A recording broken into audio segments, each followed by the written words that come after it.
Now, the first of several meetings this week between the United States and its allies and Russian officials in Geneva ended with Russia claiming it has no intention of invading Ukraine. After talks that lasted nearly 8 hours, there was a consensus to continue efforts to reduce tensions. According to reports, around 100,000 Russian troops are believed to be near the border with Ukraine, prompting fears of an incursion and warnings from the West. The United States has said there would be sanctions if Russia were to attack Ukraine. Let's talk to retired Lieutenant Colonel Daniel L. Davis, who's an American foreign policy analyst with defense priorities. He joins us from Washington, D.C. And Lieutenant Colonel, thank you very much. I appreciate your time with us. Just remind us of what the tensions between the United States and Russia are actually about and why these meetings are taking place. Yeah, the reasons that this is such an issue right now is because it's really the continuation of, frankly, decades-long movement from the West to the East in terms of advancement of NATO towards Russia. Russia has been complaining about this and saying that the West should not be doing this literally since 1995, all the way through. But Russia was very weak before it could do nothing about it, and so NATO continued on forward. But beginning in about 2008, Putin had said that he would, it was a red line for the NATO to go any further with Ukraine, with Georgia, and he made good on that promise when he had a limited military incursion into Georgia and took two of the provinces there that were Russian-speaking areas where there are troops remaining to this day. And then, of course, in 2014, he did the same thing by taking Crimea away from Ukraine. Again, expressly citing the threat of NATO enlargement. So now then he's saying if you again try to go NATO into Ukraine or Georgia, that's going to be a red line with severe consequences, according to Putin. Why is NATO, certainly according to Putin, if you look at it from his perspective, why are they winding him up? Well, why are they, seemingly irritating the Russian president by their advances in countries wanting to join NATO? Well, look, a lot of people, especially in the West and the United States in particular, have just been kind of on an automatic against Russia de facto sort of mentality, really going all the way back into the Cold War. And, even afterwards, it sort of remained that way. And it was much of Europe. It wasn't just the United States. And so they wanted to take advantage of the opportunity of the demise of the Warsaw Pact and the Soviet Union to advance further up toward the Russian border. Well, the reality is that Russia is not a shred of the military power that the USSR was before that. And so there really, just from a security perspective, is not a lot of justification for why we need to be going forward with that. And I'll just tell you that Ukraine in particular is something that NATO should stay way far away from, because their own documents that specify how nations can be accessed into the alliance expressly says that no nation can come in if it has unresolved disputes within its borders between ethnic or religious groups or border disputes. And both of those counts, Ukraine fails dramatically.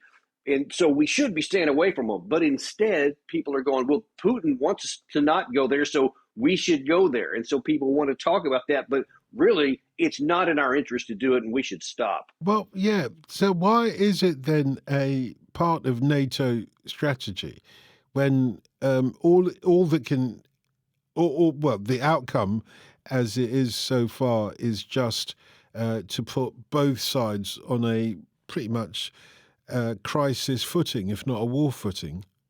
Well, if you look at the responses from both the West and from the Russian media perspective, from what the populations or their parliaments or Congress is saying, etc., you have two diametrically opposed descriptions of the exact same thing. From our perspective, and Wendy Sherman today, the Deputy Secretary of State who led today's delegation, said, we're not going to allow anyone to tell us who can and can't come into our alliance. And if we want Ukraine in, then that's the direction we're going to move. Then on the other side, you have Ryabkov, the Deputy Foreign Minister, saying, hey, there is not going to be any more advancement. That is a red line, and we are very, very serious about this, and you need to understand how serious this is. But neither side is listening to the other right now. So one side's pressing forward, saying, "Yeah, we're going to go ahead and go in this direction, and we're not going to give you the guarantees you're looking for." And the other side is saying, "We have red lines, and if you go, it's going to be a problem." So the real question is, where does this go if all three of these days end up in nobody changing their positions, and you still have those 100,000 Russian troops very near the border of the Ukraine? And so the big question is going to be what's going to happen next. And Yeah. really, we don't know right now. Yeah, well, that is, I was just about to ask you, hoping that you would know. Clearly, if neither side is listening to the other, surely you need a mediator, somebody who can bring the two sides together, at least to hear what the other side has got to say. But it does seem as if those positions are diametrically opposite at the moment, and it's going to take more than 3 days, isn't it, for the West to get and accept Russia's, concerns, and vice versa as well. Yeah, and there should be no expectation that anything major is going to be accomplished in 3 days. This should be nothing but a beginning. Uh, but the problem is that you have so many on the one side, on the Western side, that views any capitulation or any agreement even to Russian positions as being, quote, appeasement. So they don't want to give anything to Russia, but they don't want Russia to move militarily against the Ukraine. And I'm just saying, from a military perspective, you don't want to give the other side incentive to do the very thing you don't want them to do.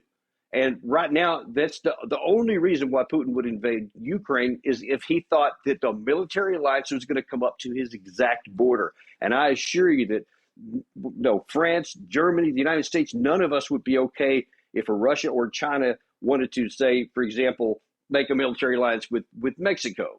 We would never stand for that. And so we shouldn't be surprised that Putin won't stand for it either.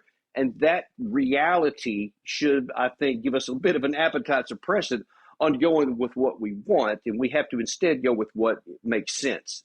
Well, what did and if this had anything to do with the whole spat between the West and Russia, the cutting of a Royal Navy sonar equipment, submarine sonar equipment, have to do with this? Did it have anything to do with that? I'm not completely sure I'm Oh, familiar with the exact apologies, specific. apologies. I'm asking you for British interest. No, over the weekend, a Russian submarine was found to have cut a British submarine sonar equipment, and it's caused some kind of a spat. But if you don't know about that, Lieutenant Colonel, it's not fair for me to ask you about that. I was hoping you would, but there you go.